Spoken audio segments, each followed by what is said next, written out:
Oh yeah, That's nice. You like the? That is nice. That is. Hey, yeah. folks, the podcast is back. Woohoo! Sort of. Yeah, so I'm here. I'm Andrew Essick. I'm here with. Oh, I did the wrong. I apologize. I just showed Sean Crocker's name. I am not Sean Crocker. I tried. am John Gramlich. It's all right. I changed it. We're back. Whatever. There it is. I put it on the wrong screen. That's John Gramlich. I can't even see it, so sounds great. Yeah. Sorry. We're doing a new room. We're doing a new setup. Yeah. We got some kinks to work out, and Sean will be back at some point. But for now, John and I are talking health and wealth. John and I we've met privately a few times. Yeah. To discuss what we call health and wealth. Yeah. And we decided it would be maybe a cool podcast topic. Yeah. Or I don't know what you want to call it, subgenre. Subtopic, subcategory, chapter. Subcast. Yeah. So we may or may not get back to your regularly scheduled podcast. Or maybe it'll just be health and wealth forever. But I wrote up a little description of our like a mission statement. Excellent. Of our health and wealth. Let's hear it, if I may. If you may. So, not that like we're the most qualified people in the world to talk about either we just of these really topics, like but, talking about it. Yeah, and I've been in the fitness industry for 14, I think almost 15 years if I count my pre-CrossFit time. And so I've also run a business and have kind of been involved in some real estate things, and so I'm somewhat qualified. And you've run your own business and started a business from scratch. You're into like branding and branding, design, and then media production. A whole wealth of things. Ah, nice, good little plug. Well, plethora, if you will. So our health and wealth is a kind of a forum for sharing ideas, literature, experimentation, and support for one another. In the aim of building a healthy lifestyle and for the generation and maintenance of wealth of all kinds. Yeah. Not just monetary wealth. I think that's an important call out too, because my favorite part of health and wealth is like it doesn't matter what you're bringing to the table that day. It's no judgment, safe space. Just kind of like say, hey, this is what I'm thinking about. What do you think about this? Yeah, and it's like, it is about monetary wealth. Sure. We're both focused on that, but it's not the sole focus. Yeah. There's a lot more to it than that. So I want to be clear that some days we might money's kind of a dirty topic for some people. And we're not necessarily going to like expose our personal finances or anything, but I think as we're kind of on a mission for growth in terms of all kinds of wealth. Yeah. So I think it'd be cool to like share our ideas and what's working and what isn't, where we're going, and just kind of like talk about other stuff. So in that I put like it's fitness, it's nutrition, it's habits, it's mentality, it's relationships, it's and then for lack of better words, I said assets and liabilities because I think that people are assets and liabilities. Yeah. And I think it's too also how all of those things are connected. Yeah. And how one thing leads to another, and it's kind of I think creating an ecosystem of like, all right, what community is the word that comes to mind, but it's more so the connective tissue of all the different pieces that are teeing us up for that's longer term success. You gotta read that book. Did you ever finish Third Circle Theory? No. I mean you don't have to finish it to get. It's one of those books to get there. Yeah. But one of his other. I'm books, like halfway through, and I think I'm kind of like, all right, I get the gist. But I should finish it. One of his other books is called Radius, and that's what it's about. Is like the interconnectivity of things. So I would probably skip I'm not even sure what order they were supposed to go in, but I would skip the other book if you're going to read.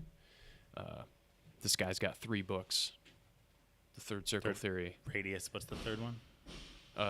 Radius and The Gate of Choice. It got pretty out there. I feel like that's probably the last book. I think I read him out of order, but also he would probably say I'm not ready for it. But it didn't really resonate with me like the other two have. Yeah. But we'll get to those. Today we want to talk about this individual, Cody Sanchez, who published a list a while ago that I just thought was interesting. Not necessarily like, you know, revolutionary by any means, but just really cool. And we thought it was a good place to kind of kick off. It's 13 habits so you can do less. And it's, I think, pretty universally relevant too. Yeah.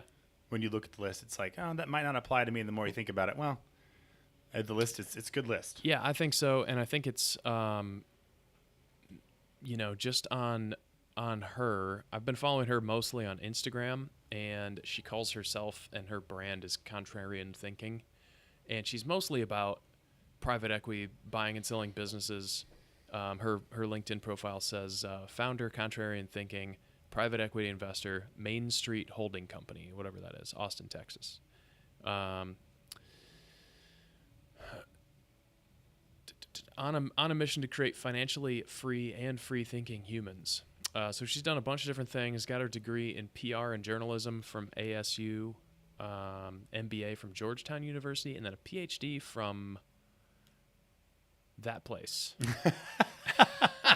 I'm assuming that's a university of like Mexico or something, or in Mexico rather, because at one point it said she worked near Started as a journalist border. at the Mexico border. Yep. Yeah, so this is, I'm not even going to try to. Nope. Yeah, I think that's, yeah, where's Teresa when you need her? Yeah. So yeah, our 13, and I apologize, I didn't make graphics to put on the screen, but we'll kind of read through them. I wonder if I could find it really quick.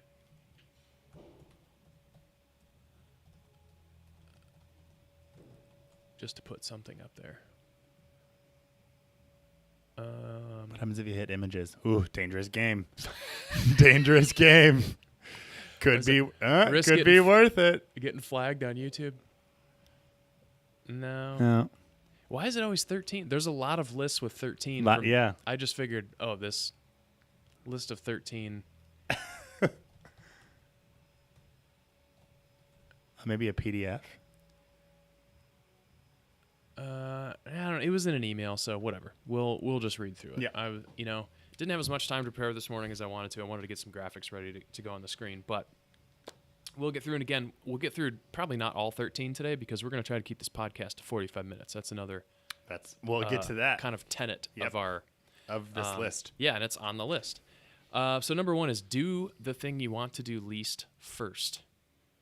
And I'll read the description and then we can kind of chat about it. Maybe you have a hard conversation with an employee, or you need to do a financial deep review in the spreadsheets, or you're due for a tough workout, and you'd rather sit in the middle row on a Spirit flight than do any of it. I guess sitting. I've never been on a Spirit flight, but it sounds like that's not a thing you want to do. Don't just do it. Do it first. Don't they also call this like swallowing the frog or something? Yep.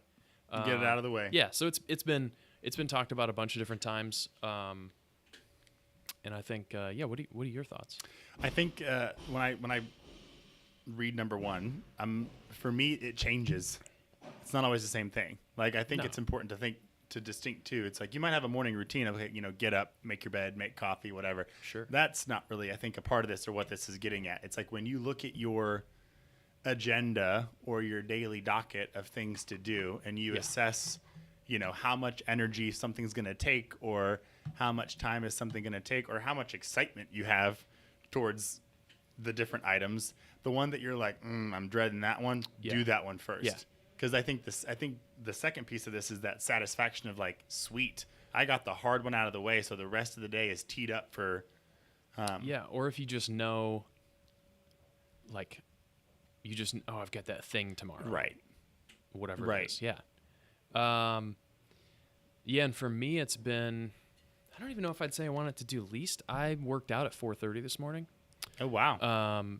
And have done a few times and it's not like I was like, I'm going to bring this up and it's not going to be like I'm some fitness guru. Like, it's like, have you ever That's seen? why I said, oh, wow. I'm like, have you ever good seen for you. Mark Wahlberg's daily schedule? It's wild. It's absolutely insane for any normal human to try and replicate that schedule. Like, his schedule involves him paying multiple people probably a 6-figure salary to make that day happen for Truly. him, like just like a trainer. And I think he's like too far in it to where he couldn't even back out of it if he tried now. Yeah, and again, it's like, well, what did Rob McElhenney from It's Always Sunny in Philadelphia got really jacked for something, and he was like in an interview, he was like, yeah, he's like, guys, it's anyone can do it. You just need to hire a chef, a personal trainer. You need to be able to work out multiple times a day. It's just this whole thing, and he's like, clear your brain of all distractions. Yeah, if you can do all that. So it's not like that at all. It's just simply like, I don't know if it's and I hope you can hear Joel and Clayton dropping barbells in the gym, by the way. I don't know if that's coming through, but I don't know if it's like having a child, because he's not really like. I think what it is he's starting already to kind of dominate my day, like my midday. We're talking about your child, not Mark Wahlberg's child. Yeah, I don't know anything about Mark Wahlberg's family. Right. But I've just started waking up super early, and like I just wake. Yeah.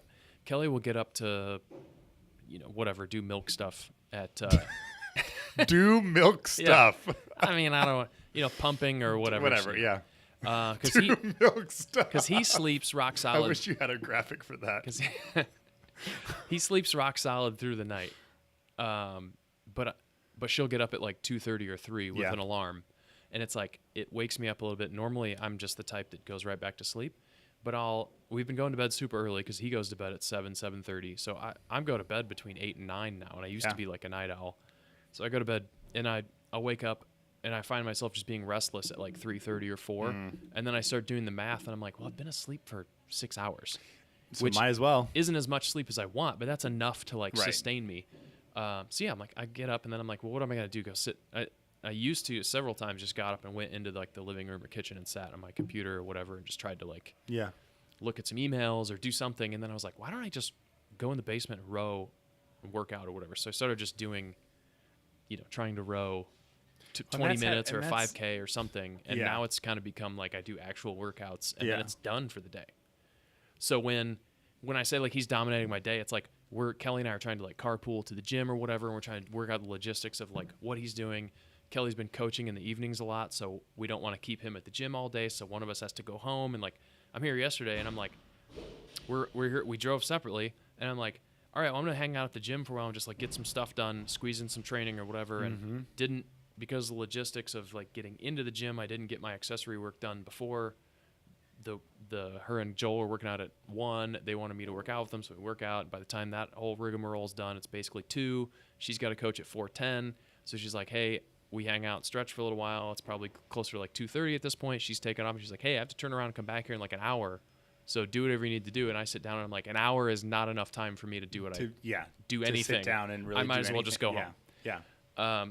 So yeah, now, and I'm like, that's not, my workout's not done for the day, but it's like one of those things I have trouble squeezing in somewhere. And I'm like, but getting up and just doing something, now I can just again, it's teed you up for the rest of your day. Like at least you've prioritized a little bit of, time for yourself. And again, you do the math and you're like, all right, I've slept 6 hours. Yeah. It's not a ton of sleep, but it's enough to say, all right, let's so again, like it's not a brag because I didn't do it on purpose. No. It's like an unintentional. No, but it's good. I think it's it's a good call out in the sense to trust your intuition a little I feel bit. good. And go like, okay, I have slept and good energy. I've done that before in the sense where if I go to bed early and I wake up and I'm like, all right, I've been asleep for 6 hours. Well, I may be groggy a little bit in the afternoon, but might as well get up because I have a hard time too. Once I'm up and I start thinking on things, I'm like, all right, I'm ready to go. I'm fresh. I want to start doing some stuff. And so I've got that master's class I coach at 9, which is normally kind of my first main activity. I've just started getting up earlier and earlier before that. So I'm sitting in the computer and getting like emails and stuff done. But my body feels so much better if I just move. And I'm like, it's one of my big tenets is always check the box. It's like, look, this early morning workout doesn't need to be anything special. Just go down there and move. Get your heart rate up. Yeah, exactly. And you just the fog just clears so quickly and so so profoundly. So yeah. What's a tough thing you've had to get up and do? I mean, I think actually it's number 2. The workout? No, the number 2 on the list. The thing that I check want to your- do. oh, yeah. The Dude, thing same. the thing that I want to do least most days is check your finances. Is check my finances. Yeah. But when I'm talking about making, I mean, and obviously, and some folks maybe listening know too. Like in the last 12 days, Tom and I have been like, all right, we're selling our house. Like we're making a move. We're downsizing. Yeah. We, are going down in price and down in space, and like really excited about it because we sat down and what I thought was going to be an uncomfortable conversation around like just finances and life decisions actually got us both really excited because it's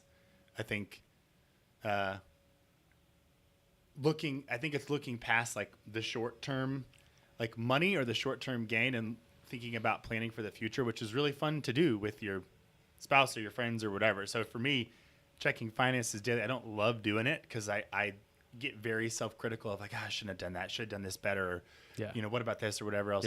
But it does give you a good sense of like, all right, but also you've accomplished a lot, you have done a lot of things, and the awareness, I think, for me of my finances daily keeps me focused on like what I want to do long term to provide for my husband, to be able to travel, to free up, these other non-monetary definitions of wealth, right? Yeah. So, the number one and number two go hand in hand for me. Oh, I just figured out I can just kind of quickly toss these on the screen. Nice. I forgot how to use this. Yeah. So, and we did that net worth exercise a while ago where we kind of assigned each other to like go home and just like, I started a net worth spreadsheet, which I was terrified of doing. Oh, yeah, right.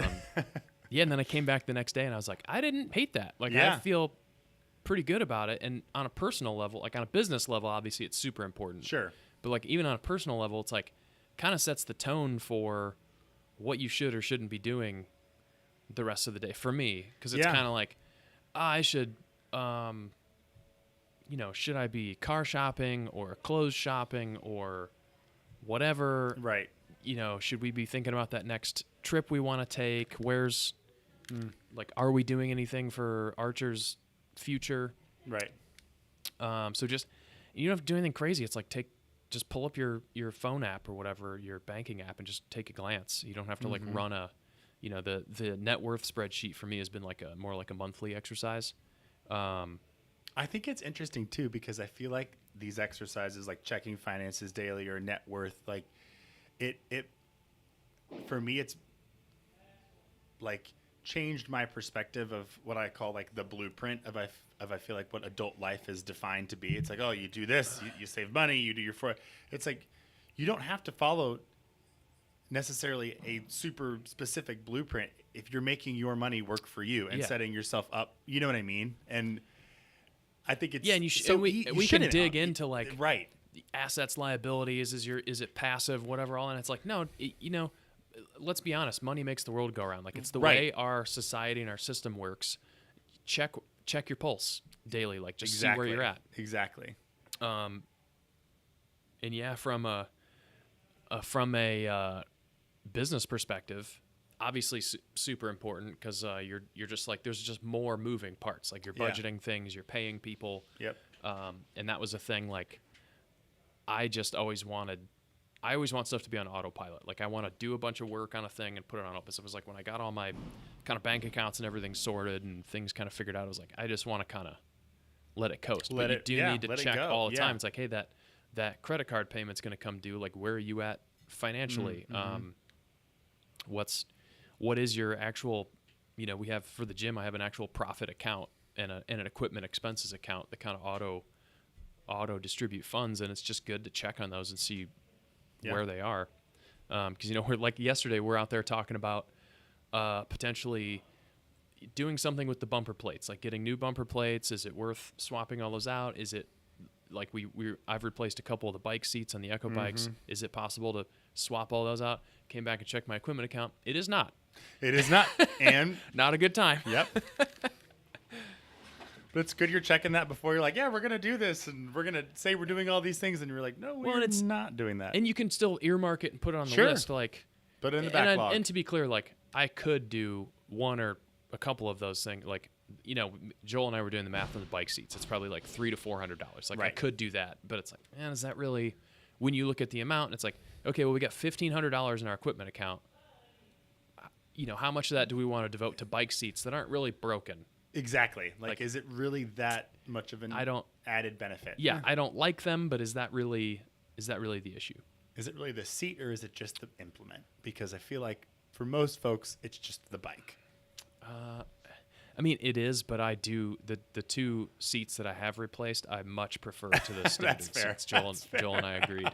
And if anybody disagrees, we're in charge. So Yeah. I am Sorry. not in charge, to be clear. Not in charge. yeah. So yeah, just to recap and to read Miss Sanchez's or Mrs. Sanchez. I don't even know if she's married. I apologize to her because she's probably watching. Yeah, obviously.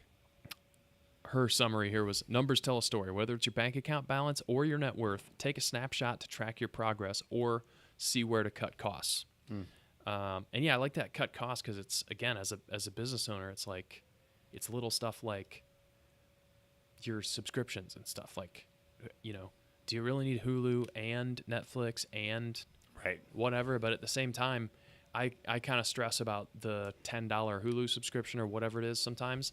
And then I look at something else and I'm like, well, man, we're paying this other thing that's $200 a month. I'm like, another 10 doesn't really seem like that much. And we watch it. Like, let's not, just kind of puts things in perspective. It doesn't always have to be about cutting things necessarily. It's just about checking the snapshot. All right, I'm going to take us into 3 Yeah. and 4. I'm going to read them both because I think they connect really well. So number 3 is stop 60-minute meetings, 45 minutes or less. And I'll read the description here. Picture this. You're the CEO and you're gathering your team for a meeting. Instead of dragging it out for an hour, keep it snappy at 45 minutes or less. You'll be amazed at how much more productive and engaged everyone becomes when they know there's a deadline for discussion. And number 4 is change one meeting a week to a walking call. The description for that is, I'll just say this: you get shit done, get some exercise, and get to watch how excited the other members become. There are loads of studies recording how beneficial walking meetings can be. So I think those go well together, and I love this rule. I love number 3.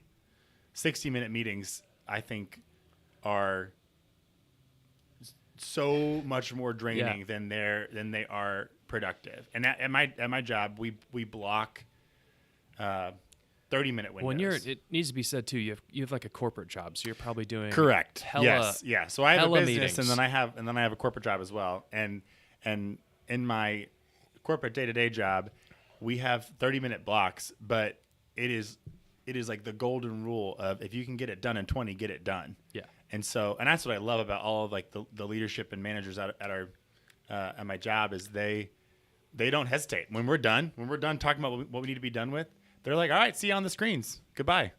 And we're on with it. And it's great because even like getting 10 minutes back or 5 minutes back or whatever just like breaks up the monotony if you do have a lot of meetings. Yeah. They've also implemented for us, Tuesdays are meeting-free days.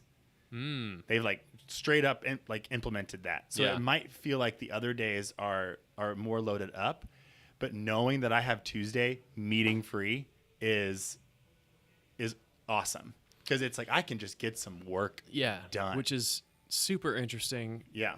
to me because we don't have enough meetings at the gym. Sure. Like we're kind of coming from the opposite direction where we're like, man, we really need to be checking in with people more often. And you think like, oh, I see Sean and Joel every day, but then you're like, oh, I haven't sat down with them to have an intentional conversation about their career and their job here in 3 months. Right. So we do a 90-day check-in is kind of like the general rule, which I've got, and we can talk, this might be another, earmark this for another episode, but that's from Two Brain Business, who, and I think I meant to make that point at the beginning and forgot, but it's like, I think part of this whole process is like finding, having, or accepting some type of mentorship role in your life, which I've been running this business for 14 years or so, and it was like, took me way too long to like succumb to that concept. Yeah. And I was like, I have a business degree, I don't need help from anybody, and I'd been aware of this mentorship deal, and it just seemed like a ton of money. So That takes the emotion out of it, though. It gives you a mentor that's just looking at it to say, okay, what do you want to do? It gives you so many things. Oh, that's a whole nother, like I said, it's a whole nother topic. For but sure. one of their big things is these 90-day check-ins and these meetings and stuff. So it's interesting, like, this is a valuable lesson coming from both sides. Like, you've got way too many meetings in your business. Like, we have them less frequently, but they almost carry more weight because of that. It's like, all right, if we're, and our primary staff only sits down every other week to have a meeting, and I kind of implemented this. I'm like, look, you guys got other stuff on the schedule. We end up just sitting here, like, we're all friends, so we end up just kind of sitting there shooting the breeze, talking about stuff, and eventually, it got to the point a couple weeks ago where a couple of them were having a conversation, and we were about 45 minutes in, and I was like, this doesn't involve me, and I just got up and left. Yeah. And I think for me, like, great on our Tuesday meeting free days, it's connected for a lot of us that a lot of our meetings aren't that important. They're just important check-ins to make sure that everyone's aligned on what the status of a project is. But even though it is meeting free, if someone reaches out to me and says, I do need to meet with you on Tuesday, then you now know, even if it's 15 minutes, it's like, that is the highest urgency, highest priority. Like, that's the thing. You know what I mean? Yeah. So, like, to your point about value, like, I had That's a funny. design counterpart of mine say, I need to meet with you Tuesday for 15 minutes. And I go, okay. Like, that means that is... Cue in the dramatic music and the camera cuts. Right? But, like... I need to meet with you. Yeah. Dun, dun, dun. But it's good, though, because I'm like, okay, On if she is Tuesday. reaching out to me to say, this needs to happen on this day, then I know that, like, okay, she's looked at the fact that it's meeting free day. Yeah. And knowing that where the project is, for the work to not get blocked, it needs to happen on that day. Yeah. I like that. Yeah, it's good. I love that. It's that good. unspoken. How many? I mean, I feel like you were already good about doing, like, walking. Like, you like to walk. I do like to walk. I hate walking. Oh, I love walking. I take most of my stand-up calls or whatever off camera, And outside. to be clear, I will walk anywhere to get somewhere. You just hate walking to I walk. will walk for hours to get to a place. Just to go walk for the sake of walking. Hate. Oh, yeah, disagree. Love walking. I do not like. I'd rather get To on me, a rower it's or just, a bike or something. No. To me, I'm all just day. like, if I can just get out and move and like get my brain going Yeah. about something else. Oh yeah, I take probably most of, or at least half of my calls. And I'm not walking. criticizing it. I get it. It's just not Screw my. you. Just not my. Kelly will always be like, Why don't you just wanna- walk to do my you want house, to go? walk back? Do you want to go for a walk with me and the dogs? I'm like, do you need me to go? Because I don't want to. But I will be supportive. I get it. Gets you out of the house, gets you outside, and that was one of my. Outside's a big thing for me. Yeah, one of my goals. One of the goals I set for myself a while ago was to spend 15 minutes a day outside. So that was. It helped kind of check that box a little bit, but Otherwise, I just picture you outside just staring up at the sky. Uh, Got my 15 minutes. so I. So one You're of the like, "You're things I not do, wrong." I was also trying to make. I don't know if this is bogus or not, but I've been trying to make contact with the earth more, like Yeah. magnetism and Like, yeah. grounding and all that kind of stuff. Like And bare feet, put your feet in. Yeah. yeah, I don't know. I'm on the fence Okay. about it, and I'm like, it's one good, of those just, things like, where I'm don't like, stand in an ant pile. I think it's good, even just even if it's totally placebo. Sure. It feels good when I go out barefoot and stand in grass. I'm like, when you live in a city in a modern world, you don't realize how infrequently you actually make contact with the earth or grass or whatever. And I started doing it, and I was like, man, it just feels good. It kind of makes your head right. And so I literally go out, and there's a little patch of grass. It's like we have a concrete I'm like, where is your area, and where's there's your this yard? tiny little Yeah, I know you're talking about patch of grass, and I'll take the dogs out to like the front area where there's that like Yes, sculpture thing, yeah. and I'll stand there. But I also like out back in the patio. There's literally like a 3x2 patch go. of grass, and I will just go. I try to spend a lot of time barefoot, and I'll just go stand out there, and I will look up at the sky because there's, as you've seen at our place, there's plenty of like big open sky. Yeah. There's not a ton of like trees and tall buildings. So yeah, on a nice day with some good clouds or a good sunset or something, I'll just stand outside and look Yeah. and just breathe and try to be like present and Yeah. just kind of Which is good. That I like, do center think that, myself yeah, or I do whatever. think that's important to like prioritize just kind of unplugging for a little bit too. Yeah. So two birds, And one I- stone. and I feel like that's kind of where like Kelly draws the line on fitness and wellness is when you go out and start like doing breath work and stuff and looking in the sky. She's like, yeah, whatever. Give me a barbell. She's like, I'm gonna go on a walk with the dogs. Yeah. All right, number 5. Yeah. Do you? This is interesting to me. Apologies. I'm gonna get this on the screen here. Do you? I don't know that I agree with number 5. That's what I was going to ask you. I'm going to say, yeah. I think number 5 for me has like an asterisk on it, or like there should be a comma. Great. Well, moving on then. No, I'm just kidding. No meetups on school nights is number 5, and we are on the fence about that. Yeah, I think for me it's no meetups like past a certain time. You know what I would say? You can time box it, but I wouldn't even say that. I'd put does it fill your cup or does it empty your cup qualifier on it? Like, is it a work thing? Like, is it like, oh, I have to do this? Or like, I was just talking about this with I think I was sitting with somebody the other day. And I was talking about, like, I like cars and karting and stuff, and I found there was like a Tuesday night kart league I signed up for a while, like a couple of years ago. And I was like, it was a couple $100, and I'm like, you got to show up every Tuesday or Wednesday at 7 p.m. or something. And this was back in like a few years ago too, when I was coaching weightlifting class at like 5:30 or something. So I pretty much had to like bring clothes with me, change at the gym, drive straight there, and do this karting thing.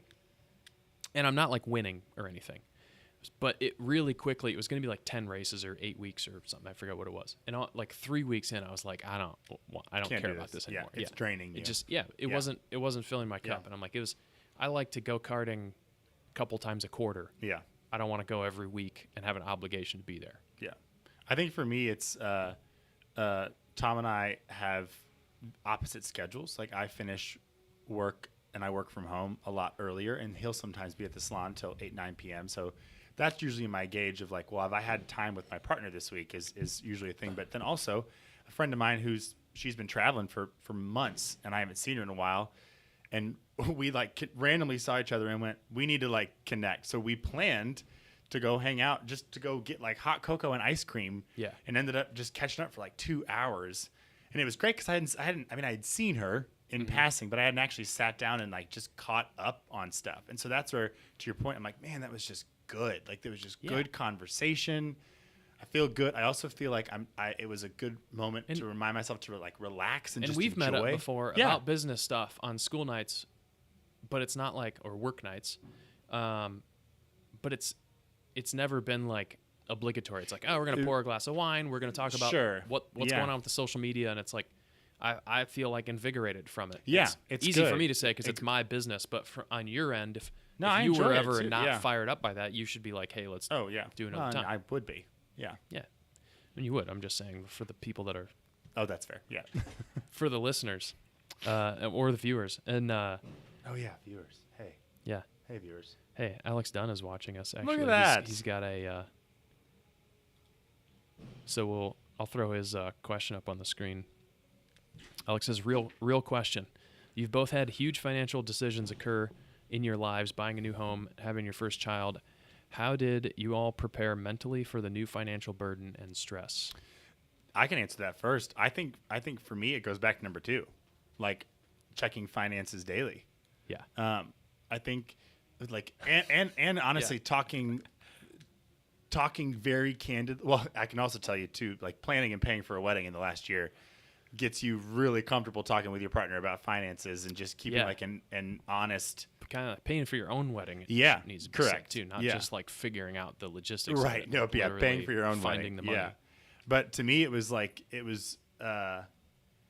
having that like daily check, and I think it compounds, right? Each time you check it daily, it gets easier and easier, and you get more and more maybe interested in how you can make your money work for you, but also more like engaged in where it's going or where it's not going or what you're doing with it. And so when you do face a decision, like for us, the house situation was very, very quick, but I looked at stuff and said, okay, we can do this. Yeah. It's financially smart for us. Yeah. It made sense. It made sense. Even and though there's always some moving parts. Like, sure.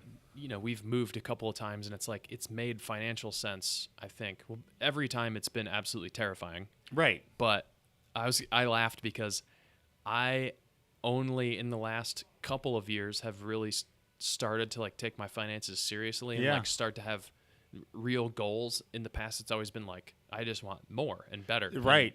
You know, I want to be able to spend more and buy more and own more. And I've had this, and Kelly has too, we've had this safety net of parents who have done okay for themselves and can like jump in at any point. So I've just taken leaps knowing that there's a safety net there.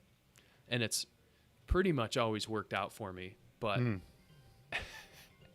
but it's like, well, I have a friend who's been a on and off gym member, and he's just kind of he'll say like, oh yeah, you just keep buying expensive crap and it just keeps working out for you or whatever. I'm like, well, there's a strategy involved. There's a calculated risk. Yeah. Like, we're buying homes that have a specific about. But the biggest advice I'd give, and for you, Alex, like, if whether or not you have a safety net, and I'm not saying like, oh, just have it sounds like that whole thing like, oh, just here's how to become super successful, like do this, do this, and then number 5 is have a dad who gives you $1 million. It's true. And it's like, yeah, that's great, but the biggest thing is like you're never going to be totally comfortable with some of these decisions. Like, yeah, you need to check your finances, you need to make sure it like makes sense, but I've been a little bit uncomfortable by almost everything I've done. I'm sure you're a little bit uncomfortable by this move that makes a ton of sense, and in the long run it's going to be financially sound, but just in the short run, it's kind of like, well, it feels like you're uprooting your whole life. And I think to add on to that, there's, Alex, to your question, sometimes I think we get stuck in thinking that the way and it's really easy to get stuck in thinking that the way you're doing something right now is the only way to do it. Yep. And then when you kind of zoom out at a higher level and go, that's not true. Yeah. That's actually not true. Kelly And for me, it's been like my business model. I'm like, oh, I do a ton of photography, and I'm like, I don't want to do that anymore. You know what I mean? Just how things change. It doesn't have to be a one-size-fits-all approach to, whatever you were saying, though. Kelly and I have talked about it. I think you and I have as well, too, where we'll kind of, it's like I get stuck in that mindset of why, I think Cody Sanchez did this, too. Like, instead of asking why won't this work, ask how can this work? Right. And you're getting a couple further down. I apologize, but you're good. Well, we got to make sure we're following our 45 or less too. Yeah, I got eyes on the clock. Right, cool. We got 6 minutes. I can't see anything. I can't see anything. We'll get it. We'll get it next. I'm just like, shit, we just preached this. Next time we'll get a better monitor setup or something. Yeah. But sorry, we'll get keep on going, the same side. The how this works is important. Yeah, and that wasn't really my direct point. It was more like, a lot of these things are like, well, we talked to friends about this house, or I talked to my friends that are car guys, and because cars are one of my major investment vehicles that I use, and I love to talk about that on other podcasts. But I kind of look at it like other people will say, oh, I would love to own a 911 or something, but you can't. Why can't you? You have to take these steps, like, or I'd love to move, and it's like, well, yeah, but you can, but you have to make this move. And the decision I came down to, and the thing I ended up telling Kelly when I was like, listen, the only reason it's kind of like, well, why wouldn't other people do this? This seems like a good choice. Like, why wouldn't everyone jump on this? Because not everyone has the guts to make the decision. Yeah. And it's not even always about the numbers or the finances. It's just I remember change and yes. And I remember the conversation we had. I think it was less about the like how this could work. And I remember we talked about how you would ask yourself, well, why not? Or like, well, what if it all does work out? Yeah. Versus being like, this is a really lofty thing and we're moving to a new space or whatever else. Well, okay, well, why wouldn't it work? Or what if it does all work out? And again, you have to, sure, there are some logical steps to make sure that everything is squared away, but also it's important to dream and important to, I think, jump, My other thing, I think the biggest thing for me, and I don't know if this is a good trait or not, but like I meet with my mentor with Two Brain Business, and we talk about, well, what if A, B, and C happens with the staff or whatever, and I go, well, worst case scenario, I'll have to jump in and start coaching 15 classes a week, and Kelly will have to start doing this. And my mentor's going, you're not gonna have to do that. You can hire another person who do this and whatever. And I was like, well, I know we're not going to, but that's the worst case scenario. Like I go there all the time. Like, what is the worst? And when it comes down to like a house or big purchases like that, usually my barometer is like, what happens when the wheels fall off? Do we have enough equity there? Do we have enough every time I buy a car or a house or, with having a child, it was like, hey, we both have grandparents alive and willing to be super involved in this kid's life and probably set money aside. And Kelly's dad literally was like, you let me know the minute you need anything for this kid. Yeah. I will do whatever I have to do. And And I know also, that I think it's important that I don't think you guys shy away from asking. Like you are both, I think, like very great at like being autonomous and independent and supporting each other. But also if there's something you need, ask. Like it doesn't hurt to ask the question. And the more I think in closing and directly to Alex's question, I would say like I've been seeing this mentality more and more on some of the people I follow on Instagram and stuff, and it often comes off as kind of aggressive and alpha or whatever, but I do think it's true, is that like it's kind of like the concept that like life will never be easy or pain-free. The only thing you can do is get better at dealing with the challenges or like handling the pain or whatever. Yeah. And it's like every time, that's when I say like we're kind of uncomfortable making some of these decisions, it's like you just need to rise to that challenge. You need to decide, are you going to just stay here? Are you going to make $45,000 a year or whatever for the rest of your life and retire and be content with what you have? And that's totally fine. Yeah. Or are you going to make that next plunge and just trust that you're going to figure it out and you're going to get that promotion at work, or you're going to go on and do the next thing and kind of take that risk? And that's kind of where we were with some of our decisions, was just like, let's have a kid, we'll figure it out. It was just like, oh, it's going to be super expensive. And that's the first thing I said to Kelly. He was like, well, there goes my sports cars. Like, you're going to make me, she's like, I will never ask you to sell your sports car. Right. Whatever that may be at that time to handle. And turns out you can get pretty fun SUVs also. You can.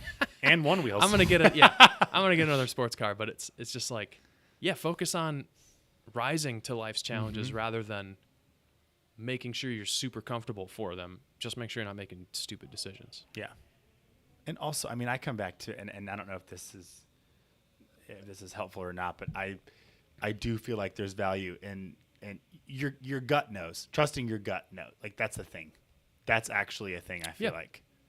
Well, if you're leaning a certain way on, I think about Alex's situation. Like I know, like he's got a lot of schedule changes happening and different things, and there's a lot of I think questions in his brain. What's my schedule, my routine, and it's like trust your gut. Your gut knows, what your next step needs to be, whether or not it's terrifying. I just said this to Kelly the other day. It's like thinking about doing some other things with my time or my life. It's like when I started the gym, there was no doubt in my mind that it was going to work and that I was going to put everything I had into it. So I think that plays into your like trust your gut. It's like, okay, you have to look at it logically, but also like internally, am I going to really hammer whatever? Like, does it matter? And it's like, everybody says, and I knew it's like, oh, you're going to have a kid, and then it'll just become like you will do things for that child that you didn't think you were going to do or want to do or whatever. And it's like, it's already happening. You just, and I knew that. I'm like, I know that. Like, don't get me wrong. You woke up and rode at 4 a.m. this morning. Yeah. I'm not going to be a bad parent. I'm just saying, like, I don't want to not have a Porsche. Yeah.